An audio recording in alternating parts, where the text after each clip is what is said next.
School کا زمانہ تھا، کچھ علماء تھے بڑے، ان کے ساتھ میں کہیں جا رہا تھا، بس میں ہم بیٹھ گئے۔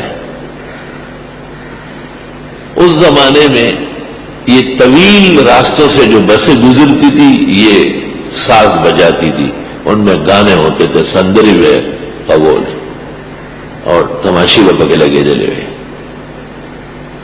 میں نے اپنے ایک بزرگ سے کہا کہ اس کو روکے، کہا ہمارے کہنے سے کہاں روکے گا، چھوڑو ہمیں جانا ہے، بس ہم نہیں سن رہے۔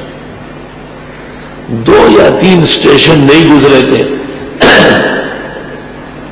انہیں 2-3 سٹاپ اور گزرے، اور کچھ اسکول کے لڑکے 4, 5, 6 وہ راستے میں کھڑے تھے بس میں آنے کے لیے۔ انہوں نے ڈرائیور سے بات کی کہ ہم اس شرط پر بیٹھیں گے کہ لاہور تک ساز نہیں بجے گا، ہم ساز نہیں سنیں گے، کیونکہ اگر ساز بج رہا اور گاڑی الٹ گئی، ہم مر گئے تو ہم مردار موت مریں گے، ہم تو گانا نہیں سنتے۔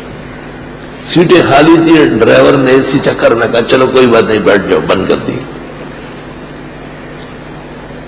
جب گاڑی اٹک سے آگے بڑھی تو اور سواریوں نے کہا کہ نہیں ہم تو سنیں گے، ہم تو لاہور تک خاموش نہیں جا سکتے، ضرور سنیں گے۔ تو ڈرائیور نے دوبارہ ساز کھولا، ان لڑکوں نے کہا بس روک لے، ہم نہیں جائیں گے، ہم اتریں گے، ہماری شرط تھی۔ تو میں نے اپنے ان بزرگوں سے کہا کہ یہ کام ہمارے کرنے کا تھا، ہم نے نہیں کیا، اب ان کا ساتھ دیتے اور ہم بھی اترتے۔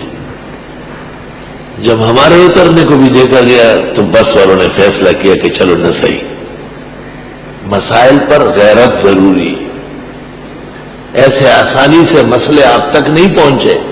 ہمارے بزرگوں نے اس کے بقا احیاء آپ تک پہنچانے کے لیے بڑے پاپڑ بیلے ہیں، بڑے مراحل گزارے ہیں۔ نامی کوئی بغیر مشقت نہیں ہوا، 100 بار جب عقیق کٹا تب نگی ہوا۔